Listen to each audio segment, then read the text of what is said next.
Splendida giornata di sole, precipitazioni del tutto assenti, clima mite ma valori termici in aumento e verso fine settimana tornerà anche il gran caldo. Sul Veneto tanto sole e bel tempo ovunque, con cieli completamente sereni salvo qualche nube alta stratificata sui settori alpini più settentrionali.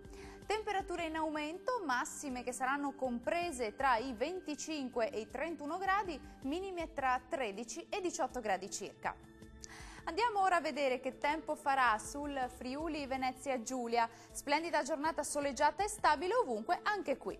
Temperature in aumento con massime attese mediamente tra i 26 e i 29 gradi, valori minimi previsti tra 15 e 18 gradi circa. E concludiamo con uno sguardo alla situazione del Trentino Alto Adige. Anche qui prevale il sole, salvo qualche nube alta a carattere sparso. Ulteriore aumento delle temperature con valori massimi attesi mediamente tra i 29 e i 33 gradi, valori minimi previsti tra i 13 e i 14 gradi circa.